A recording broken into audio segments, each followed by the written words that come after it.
So the GR86 is finally back. It's been a couple months. I haven't seen the car since before I left for Japan actually.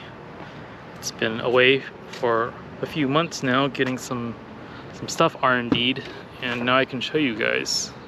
As you guys can see, the interior is very much stock still. Got an iPhone cable in there, and then we had a prototype Delrin shift knob in there, a Battlecraft knob of course, but Kristian finally got a brand new 44mm that fits this car, and now that's in there. But the main thing I wanted to show you guys was the roll bar. Let me see if I can just get this off. Actually, so here is the roll bar from Renown Garage. As you guys can see, it still retains the full rear interior, like seats, the useless rear seats, because honestly the seats, you couldn't fit anyone in here anyways, so we thought that why not just create a roll bar for it and put it in here, because it wasn't likely that we'd ever have a passenger in the back. But yeah, here it is. Super nice roll bar. Andrew did a great job on this thing. Had it powder coated white to match the car too, so from the outside you can actually kind of see it. But it's very interesting because our car is completely stuck right now and there's a roll bar in here. But I love how tight it fits here. There's like basically just a finger gap in here, so the hoop kind of conforms nicely with the interior. And as I said, this one is a brand new piece because the original first generation FRS one was just way too tall. So this is a completely brand new piece. I think they're gonna go into production soon. The main thing was he just needed a good base car, and yeah, this is the base, and this is the first one ever, I guess you can say. The main thing that you guys need to know for the roll bar is for the passenger seat. If you have stock seats, you're not gonna have too much room. Like, you can't move the seat all the way back anymore. So even me, I'm 5'9", 5'10", sitting in here, my knees actually get pretty close to the dash. But that's only for people that plan to run a roll bar with stock seats. I don't know why you would. We're eventually gonna have bucket seats in here, so this is not a big deal for us. But the driver's seat, actually, you can move this back so it fits into, it conforms into this shape here. But because of this bar right here, the passenger seat no longer moves back much further. So it's actually resting on it right now as I speak. But yeah, we're eventually gonna get bucket seats anyway, so a thinner bucket seat would probably provide more leg room up front here. So yeah, it's a super nice piece. I'm really glad that Andrew gave us the opportunity to have this piece, and we're glad that we could help and provide him with the base car to get this thing made. Other than that, things have been, I wouldn't say slow, I guess it's just been steady. Running day-to-day stuff here, and big news is my Pilot blew up. The transmission, as is a known problem for these things, they tend to go out around 150, 160,000 miles, and it definitely blew up at the most inopportune time because I actually had a gig for Honda that I was driving to, and then the thing literally crapped out on me while I was getting to the track, getting to Willow Springs for the Honda event. But yeah, this thing is currently just sitting here now because I don't know if I want to fix the transmission and replace it, or replace whatever is wrong with it, or just get another car to drive around in.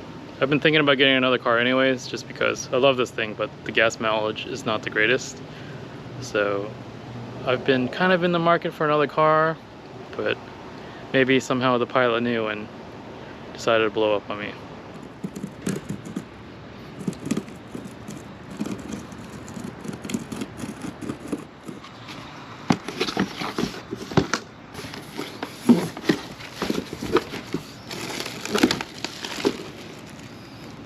So these finally came in the mail today. Picked them up from Cody since he's back now. This is the Tom's front nose piece for the GR86. It kind of gives the 86 a more sleek look if you add that added point to the front bumper where the license plate goes. It actually mounts to the OEM license plate area, and they give you this new bracket. The issue is our car is USDM, so I don't know how it will mount on a US bumper. Then this is the corner piece. The GR86 already has this boomerang looking thing. Oh, it goes like this. This is the passenger side. But, right, yeah. So this finishes off the, wait, no, this is the driver's side. Yeah. So this finishes off the bumper, the end pieces, and it kind of makes it look a little bit more aggressive, and it also flows more with the front nose piece that we got. This Tom stuff is pretty pricey, and you can get it in the US. You can order it through Apex, but yeah, they're not cheap. So, and these usually come either pre-painted or raw. They give you an option. Obviously when you buy them painted, they cost a lot more, and since our car's brand new, I figured I could just order them painted, so hopefully everything matches. But yeah, this wasn't like a priority for us to run. It's not like anything that we're obligated to run. Me and Kristian thought that it was a cool look, and we liked the idea of having this to float with the Exceed front lip. So hopefully everything works out and it looks good. I don't have any doubts that it won't look good.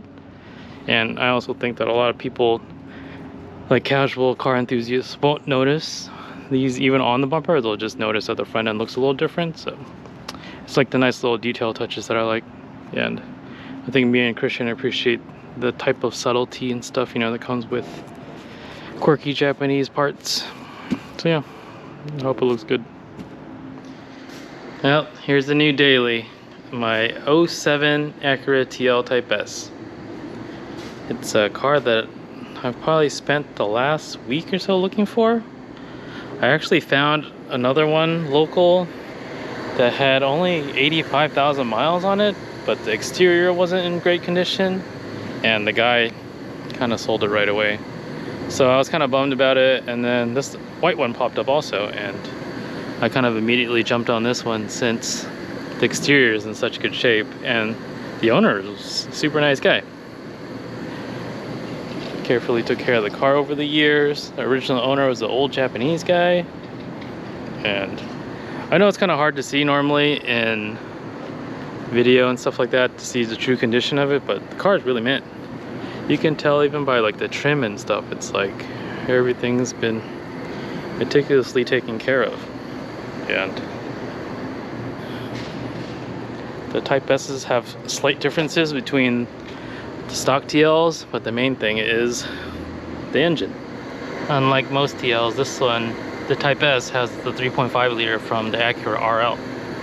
So it makes about 280 horsepower. And this one is not a 6-speed manual. This is a 5-speed automatic with paddle shift. But the previous owner was super excited to show me that the car had an intake on it. Which was originally installed by the old Japanese guy who first owned the car. It has like an engine, no, AEM. Oh, it's an AEM cold air intake. Yeah, he was super stoked to show me it. He revved the car and everything so I could hear it. Pretty funny. But I guess he kind of knew that I was a car guy just based on when I pulled up in the GR86. So he was like, yeah, this thing has an intake and it makes this like great cool induction sound. You gotta hear it. And so he was revving it back and forth. But yeah. You can tell the car is in pretty great shape. It has 100,000 miles on it, which is really low for a car this old. Its interior, like I said, it's the two-tone is a little much for me, but the Type S's came two-tone interior. It's either this taupe color or like a darker gray black, which would have been cool also, but I guess since the car's white, it comes with the taupe interior. But the cluster is also slightly different, I think, from regular TLs. Like it lights up and stuff. Everything works. Still has the OEM Navi, which I don't even know if I'm going to use ever, because I'm probably going to swap out the head unit and run an aftermarket head unit. And this is broken, but he actually gave me a replacement. So there's some stuff that needs to be fixed on it, but for the most part, it's in great shape. Pretty happy with this. And then the back seats, carpet and everything are really mint because nobody ever sat back here. So it was literally just like this from the dealer. Door panels and everything are super mint. Kind of bummed that my pilot doesn't work anymore, but this will do. There's the cup holder piece that he got another one of. That because I guess this lid right here constantly breaks on these cars, so he got a replacement. He just never found the time to put them in. But yeah, this is the new daily. Am I gonna do anything to it? Probably lower it, put some wheels on it, but I don't think I'm gonna try to find the A-Spec lip kit or anything. And if I do, it'll probably be by chance. It'll probably be a super good deal. One of the main reasons why I didn't think too much about whether or not to purchase the car was because both owners had all the records, and the original owner who bought the car brand new wrote down every single thing that he did to the car. So he wrote what was replaced, has still the original window sticker. I didn't even go through all this stuff yet. Oh, blew away. But yeah, the car was always from California, always in Southern California. I never left here. Serviced at Cerritos Acura. All the records are here, so I know that the car is really well taken care of. And again, it was always garaged. So those are all the features. The original car, brand new, 38,000. So yeah, I think this is going to be a good, responsible purchase. I hope.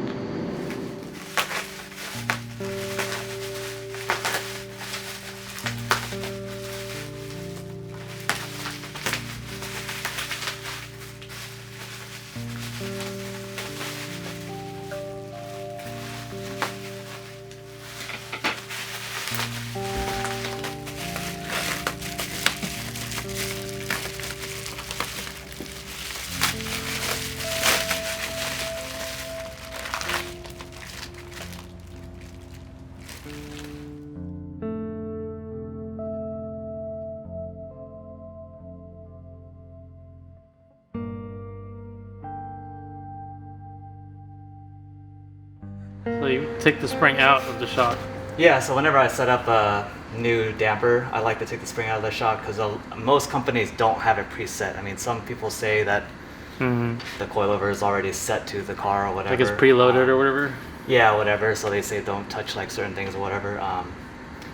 But I don't believe that fully because some people have different diameter tires or wheels. So if you want to set it up to your car, and this is how I've just kind of been taught it from racing shit, is putting the damper in the car without the spring. And then I'm going to loosen all the arms here.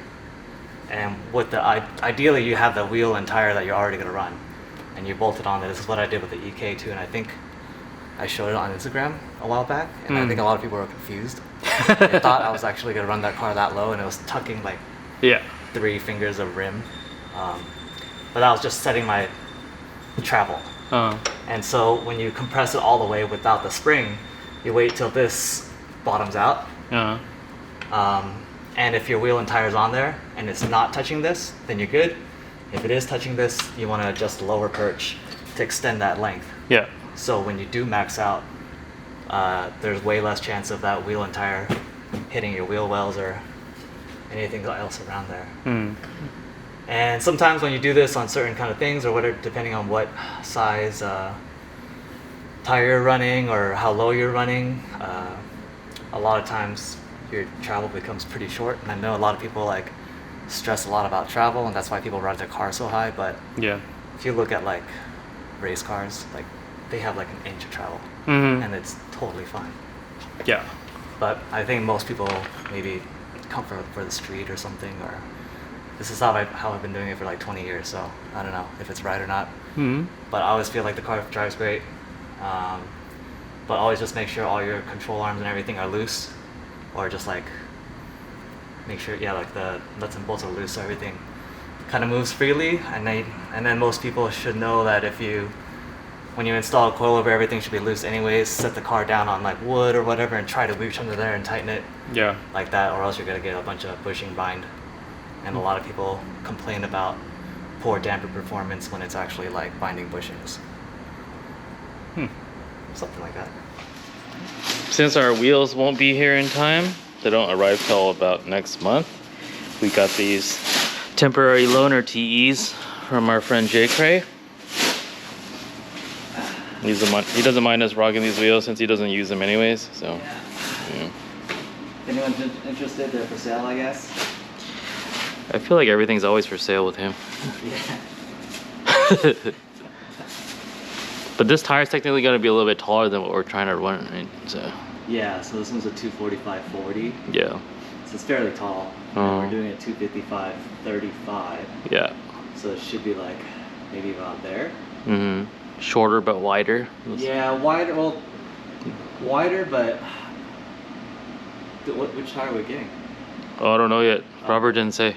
Depending on which. Yeah, so depending on which tire we actually get. Yeah. If we get, I don't know if we're allowed to say now, but if we get one, then it's going to be a little more stretch, and the other one's a little more traction. Mm. So even though they're the same size, different models, even if it's the same brand of tire, can be wider or not, and depending on the sidewall shape. NTO1s are always meant to, like, they always look kind of big. Yeah, they're pretty squarish. Yeah. Yeah. Yep. T37SL. What are these, Black Edition 2s or something? Something like that. Yeah. Yeah, something like that. But they'll work for what we need to do today. The red stickers will work too. Yeah. Even though we're just using it for like Rarely. a week maybe. Yeah. So we can at least do this today with this, since we don't have our tires yet. Get these on here temporarily, just so we can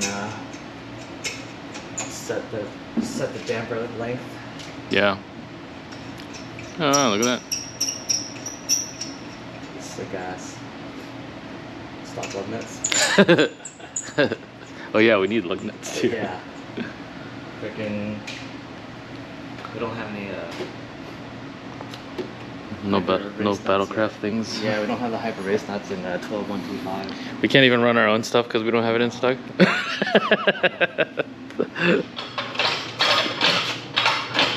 Yeah, how much? Oh, the clearance is actually like spot on. So, what offset is this one? 38? 40? I don't know. Oh, it's covered dust. I think it's a 40?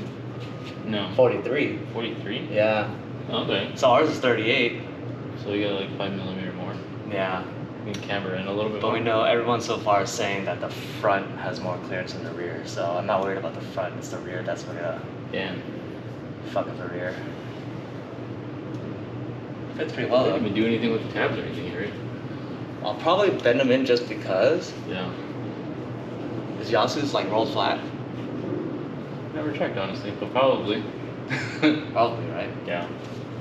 Knowing him, probably. Okay, so looking at this, the first thing here. So shock is bottomed out right now, and the tire is not hitting any of the body. Mm-hmm. So that's good. So we can actually give it some more if we wanted to. Oh, okay. So it's basically like there's still room up in the wheel well. Yeah. So we can adjust the shock body so this will travel up more. Mm.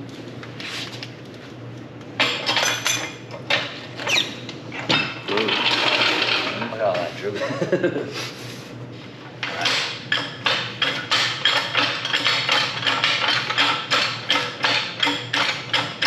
So how are you gonna know where to set it once you? So I usually just like, see how it's like moving now? Yeah. As I'm hitting the control arm still. Hold on, hold that back. As I lower, the angle it changes. Yeah.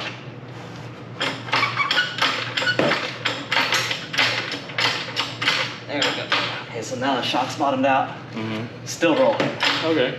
So I usually just do this, keep Mhm. on adjusting the body until it stops and then like, oh, you know, I can't move the wheel anymore. Yeah. Then I back it off a little bit from there, and it's close enough. It's not Okay. super calculated or, you know, Yeah. with math or anything like that, but just doing this will give you like a really fucking good baseline, and it already drives like way better than just, you know, not adjusting it Mhm. and allowing this wheel to always like hit the wheel well or some shit like that. Yeah.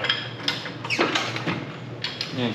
Other factory or other companies like KWs and stuff, they don't have that separate adjustment. Mm-hmm. They already have like an ideal length of what it should be. Mm. So, you know, a lot of people are just like, oh, it's not dual adjustable. I don't necessarily think it has to be dual adjustable. Yeah.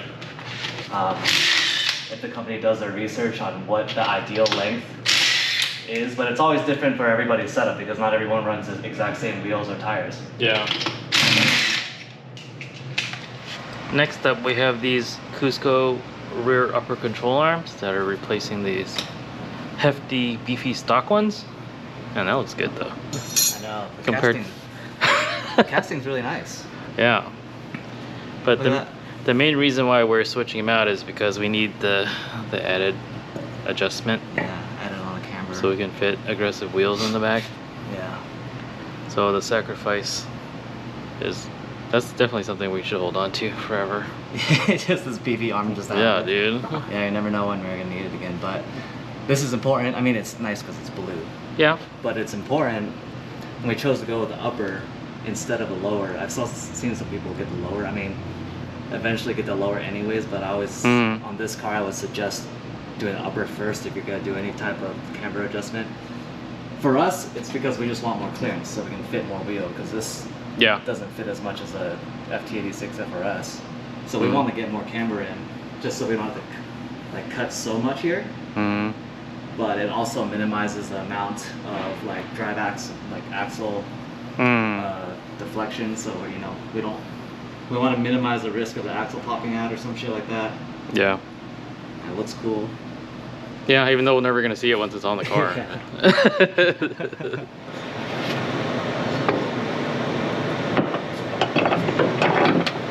Oh, can you put the nuts in from the trunk side? They're in the trunk. On the like center left side, everything's in that like cubby. It's like made just for us to work on the car. Alright, cool.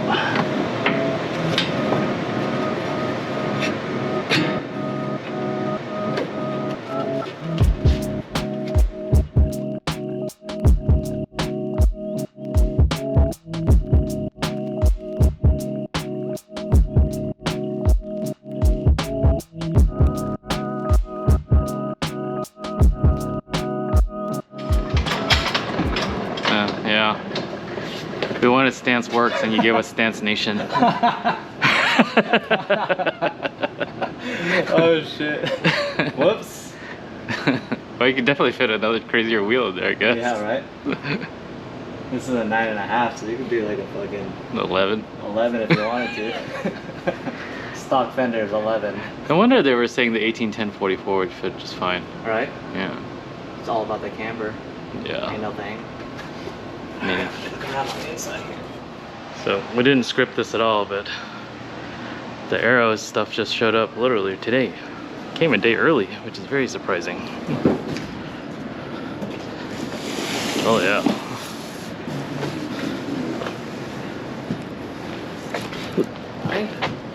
Old heavy. See right here. Oh. I would just lay it on the side like that. You like? Lee? L-E-E? First name is Joey. J-O-E-Y. Sign this? Sure. Thank you. Thank you. Thank you. It's already tired. DHL actually delivered on time for once. Oh, so...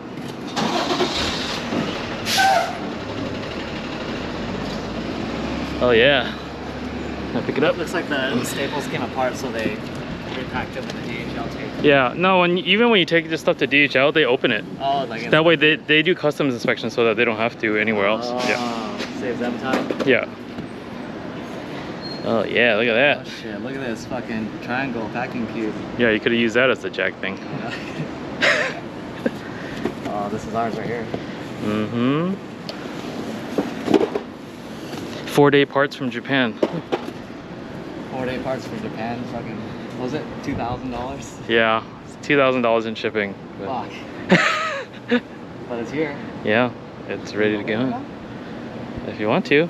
I mean, where are we going to put it after we open it though? Fuck, I know, this gets scratched. Yeah. Oh, wait. Yeah. It's all coming together. Yeah. See a little bit of the size for it.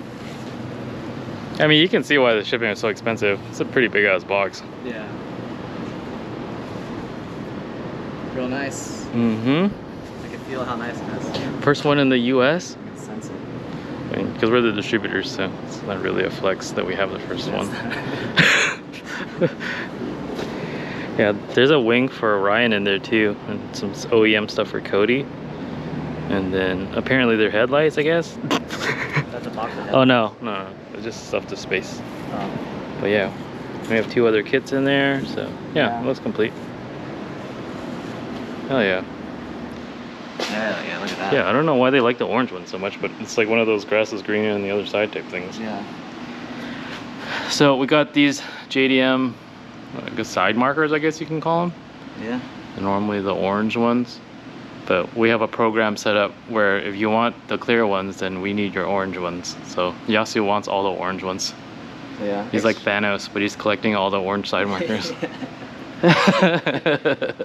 Exchange program plus money. Yeah, it's a core. Yeah, core charge. Yeah, core charge. Has this little arrow bump too. It's cool. This one doesn't. Yeah, that was a flat. Yeah, it looks way better. I mean, on a white car, I can see maybe like on a... I mean, no, that's probably just looks better. Nope, it's just the clear. And then in Japan, they're turn signals, but here they're just side markers. So yeah. now they're just gonna light up clear. Yeah. Well, it has an orange LED in it. Oh, it lights up orange still. So it's still orange, yeah. Oh, what the f? That's sick. Yeah.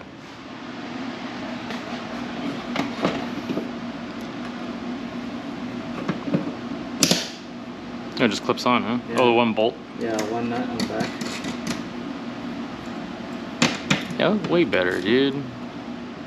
So the next thing we have to figure out is how to mount this Tom's piece.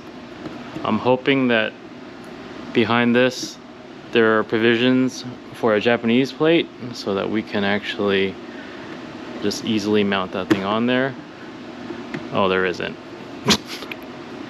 Okay, so maybe it's just a matter of drilling it in, because these look like they're just randomly drilled in place to get mounted. Oh, unless these are the holes already. We'll see. Is this hooked on? Hey, so these holes back here are just clipped, it's just randomly drilled in. So I imagine that one, that's how, hold on. I imagine the Tom's piece, either if it doesn't fit, we could just drill it in. Oh yeah. Damn, look at the fuck, bro. Yeah, that's just poor design. These bolts. It's just really poor. Yeah, so like pulls it out, but well, unless, I mean, this is definitely not a Japanese plate hole, so we're gonna have to cut this down and then just re-drill, I think. Okay. Japanese is wider? It's wider. It's like gonna be an inch wider total. An inch wider total? It's gonna be like fucking drilled. No, these holes are for the bracket. Yeah. License plate holes are right here. Oh shit. So the Japanese plates are probably gonna be like right here. That makes sense. So we'll try to mock it up right now. This is our GR86 mustache. This is the Tom's nose. Oh, it does. Oh yeah, so that's... Oh, okay. So that hole is the same. Oh, it uses a license plate hole. So it's a universally poorly drilled hole. Yeah. Dude. Yeah, that's really bad. Because that's just into the plastic. Yeah. I mean, when I worked at Toyota, all the cars were like that. It just has like a little dimple. And you just take a self-tap screw and just fucking... Oh yeah, I've seen them where they just drill into the bumper without like any kind of garnish or anything. Yeah, like that's just how it was. That's just how Toyota makes them hard. But how does the US plate mount to that now, though? Just gotta drill in the holes, I guess. Yeah. Where's the plate? I don't know what happened to it. Oh, the piece of paper? Oh yeah. Yeah, it has to be drilled then, huh? Yeah, right there. Oh, so okay. it just has to be like a little bit like that. That's not bad. Yeah, this fiberglass, huh? Yeah, it doesn't look very good from the backside of it. Like unpainted, the Tom's thing looks pretty bad, yeah. Like you also had to do a lot of blocking or whatever you call it. No, it just looks really just like unfinished, I guess. Look at this paint match though. Yeah. Oh yeah, look at that. Perfect. Yeah. Dealer things. Yeah, it makes the front end look so much longer now. Hopefully we can get this thing like... Yeah. To sit flush. Yeah. Sick, that looks cool. Yeah. Mine's up. Yeah. That OE fit. Yeah. Dang, this is a cool piece. Mm-hmm.